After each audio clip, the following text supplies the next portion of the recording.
RFK Jr. is on the Hill today making his pitch to senators. He's a very well-spoken guy, and he comes off as knowing what he's talking about. I think for some people, sometimes he can sound a little bit off his rocker. Well, it sounds reasonable in a vacuum when you say, oh, we haven't tested for this effect of the vaccine. We've got to stop things and figure out what's going on, until you start to think about the implications of what that would mean. So in anticipation of RFK Jr. going around, and with the story out that one of his top advisors was a lawyer seeking the FDA to pull the polio vaccine, here is Donald Trump giving a press conference yesterday in Palm Beach, Florida, basically trying to run cover for Kennedy, knowing that this is going to be a big issue with people on the Hill.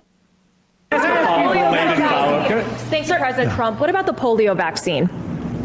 Well, I'm a big believer in it, and I think everything should be looked at, but I'm a big believer in the polio vaccine, the Salk vaccine. Do you think schools should mandate vaccines?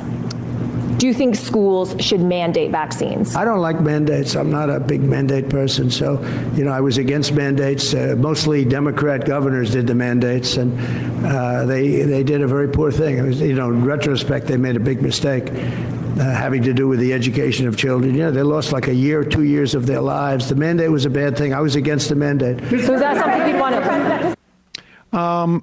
So first off, I love how he's got to say Salk, like I know who made it. I am surprised he actually had that factoid. He was alive, basically. No, I remember he was. Right. It's like the same reason that some of Biden's good domestic things could have just been because he preceded neoliberalism and remembered it. Just to be clear, not just Democratic governors, but every state in the nation, plus D.C., and I don't know, I would imagine Puerto Rico, although I'm not sure about that, mandate polio vaccine among I think 6 others. Yeah, I'm from North Dakota. I got all those vaccines. He's referring to the COVID mandates he doesn't know what he's talking about. What are you talking about? You think that Donald Trump, the attentive parent that he is, was all across Don Jr. and Eric and Ivanka's vaccinations? Bring the kids in when they got their vaccine. I mean, the point is, and we walked through this yesterday in discussing that anti-vax guy, Jimmy Dore's perspective on what was problematic with the polio vaccine. You need to have, for polio to be eradicated, and it has largely, at least in this country, and really relatively speaking around the world, been eradicated. It crops back up, without a doubt. There's still one wild type of polio that circulates, and there are still weakened strains of polio that circulate as a function of the oral vaccine. But that circulates there, if it hits somebody who's been vaccinated, actually builds their immunity. In a very rare case, you can actually contract polio to it, but only if you are unvaccinated. And the more unvaccinated, the higher chances of different polio strains mutating and becoming in some way resistant. It's like, you got to put out the fire, essentially. You cannot just sort of put out half the fire because there's too much tinder around and other things are going to burn. So he doesn't either understand what the implications are of vaccinations, what's the point, or he's just trying to be obtuse. But the fact of the matter is, if you appoint this guy as head of Health and Human Services, every vaccine is on the table to be unmandated. And if you unmandate things, and let's be clear, the federal government doesn't mandate it. The CDC just recommends it. And every state in the country mandates it because they know it's a problem. They don't want to be the state that is dealing with this outbreak. But here's RFK Jr. who claims He's never said that vaccines aren't effective or are unsafe. But listen to where he goes with this. This was last year. Last year. On with Lex Friedman. You've talked about that the media slanders you by calling you an anti-vaxxer. And you've said that you're not anti-vaccine, you're pro-safe vaccine. Difficult question. Can you name any vaccines that you think are good?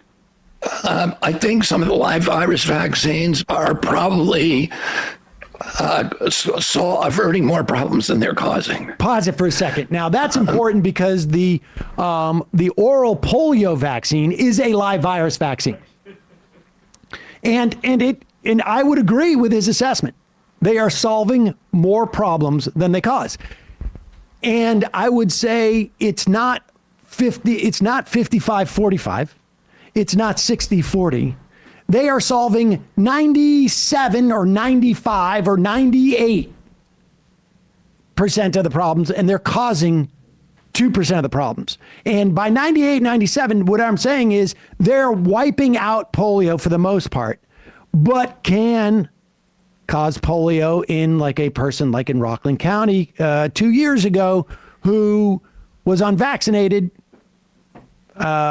presumably as part of a fundamentalist religious group that doesn't believe in vaccinations and ended up sadly paralyzed. But continue. Averting more problems than they're causing. There's no vaccine that is, safe and effective. Those are big words. What about the polio? Words. Can we talk about the? Well, here's the problem. Yes. Yeah. Here's the problem. The polio vaccine contained Now listen. There is no vaccine that is safe and effective. That's the quote. That's insane. Lunatic. That's insane. First of all, there's no medicine or medical treatment that is 100% safe, right? Like, Not taking when you tea. say something is safe, you are saying on balance it's safe. And he's saying on balance they're not safe. And now he's going to go lie about the polio vaccine where there were batches in the 50s and 60s that had been contaminated with a virus called N40 and SV40, sorry. And he's going to claim that there is a causal connection between the contamination within these vaccines and people developing cancer. Again, it was taken out in like 1963. Okay, so here he is. Yes. Yeah. Here's the problem. The polio vaccine contained a virus called simian virus 40, SV40. It's one of the most carcinogenic materials that is known to man. In fact, it's used now by scientists around the world to induce tumors in rats and guinea pigs in labs. But it was in that vaccine. 98 million people who got that vaccine in my generation got it. And now you've had this explosion of soft tissue cancers in our generation that kill many, many, many, many, many more people than polio ever did. So if you say to me that now, first off, the implication that there's this new wave of cancer, that's true. There's more cancer today than there was 70 years ago, but people, at least if you were in the upper half of the income distribution, are living on average 15 years longer. And one of the things that happens when you get older is you get sicker. And so the alternative could have also been like, maybe if they had just died of polio earlier, they wouldn't have ended up with cancer. And correlation also does not equal causation. There's a good thing that says like a lot of people that had these cancers had the SV40 and didn't, and there might be other reasons that cause SV40 is present in people who have cancer and have not received that particular polio vaccination. But what fascinates me about this is there's one of the common things cited by anti-vaxxers on this is mesothelioma and non-Hodgkin's lymphoma. We know other causes for that Yes. that might have caused like asbestos, right? Industry stuff, or with non-Hodgkin's lymphoma, insecticides. He has worked on those cases. Right. And then the thesis, we've talked about this with RFK before, about autism and vaccines being linked to thimerosal. Thimerosal was taken out in 2001, and it showed no real effect on autism rates. None. So the point here is like, they are trying to fit a square peg into a round hole because he and other anti-vaxxers are exploiting an anxiety that people have about their medicine. And as you were saying earlier, no treatment is 100% safe. But what he is speaking to is that fear that it's going to go wrong for folks, in part because our health system is so exploitative, it's so expensive, it's so ineffective for such a majority of this country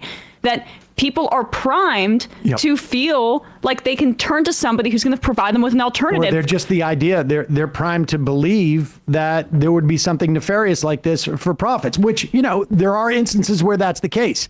But polio's pretty settled. Yeah. And I'll say this is Benjamin Franklin, when he was in his late teens, early 20s, published anti-vax stuff and later had to regret it because he lost a kid to smallpox. So we can play a little bit more. We have a few more. All right, continue. Many, many more people than polio ever did. So if you say to me that the polio vaccine was effective against polio, I'm going to say yes. But then if you say to me, did it kill more people than it did cause more deaths than avert, I would say, I don't know, because we don't have the data on that. Oh, well, you know what else we don't have the data on? We don't have the data on whether or not aliens came down and actually infected these people with cancer. We don't have data on it. So I don't know. It's an open question. Maybe it's Bigfoot. And that's the thing is like the frickin' just honestly the arrogance of just like all of these scientists go to school for years, and doctors and experts, and there's peer review, and there's blind testing, and there's placebo, and all of this stuff. This like anti-science faux intellectualism that this podcast ecosystem, Joe Rogan or whatever, or even this guy Friedman, who did ask a good question here though, like they make these charlatans seem like they have all the answers when they know nothing. Sophists. The scientific community has made major advancements, specifically in the field of public health. And the polio vaccine is one of the greatest accomplishments of the past 150 years. We have all but eradicated paralytic polio. And but a son of a famous politician gets to go on a podcast and spout off without having like actual research experience in this field and say whatever he wants, and then he gets the nomination for Health and Human Services Secretary. So the point is just like, if Donald Trump says he's in favor of the polio vaccine, but he's still appointing a guy to Health and Human Services who says that the polio vaccine caused more harm than it helped. That's insane. Honestly, that's just insane. And it's sort of amazing it didn't get more attention during, because I know we played clips of this, but people didn't let it roll, where he's basically saying, on balance, the polio vaccine hurt and killed more people, according to him, than it helped. That's insane. 35,000 kids annually in the 40s being paralyzed in a country that's was a third the size of us. Think of what that does in the minds of all the people that take that at face value. How that orientates you toward the world. And I'll tell you what's also scary is like the whole COVID thing, where you had, probably hundreds of thousands of people who died who didn't have to die because they were, the vaccine wasn't available to them or they weren't inclined to get it. That's the dry run. We start seeing, polio and measles and of course, let's also be clear. I can tell you right now, if I have to guess, what is going to be the biggest cohort of children who end up getting these diseases? They are not going to be, I can tell you in what, like, you show me an income distribution in this country and you show me a racial distribution in this country, and I can tell you which cohort is going to have the highest incidences of things like hepatitis or polio or, we saw it with lead. so yeah, I mean, that's what's going to happen. That's what's going to happen. Hey, folks, don't forget to hit the subscribe button and check out our daily show. We do it every day at 12 p.m. Eastern for about 2.5 hours. We even take phone calls. You should check that out.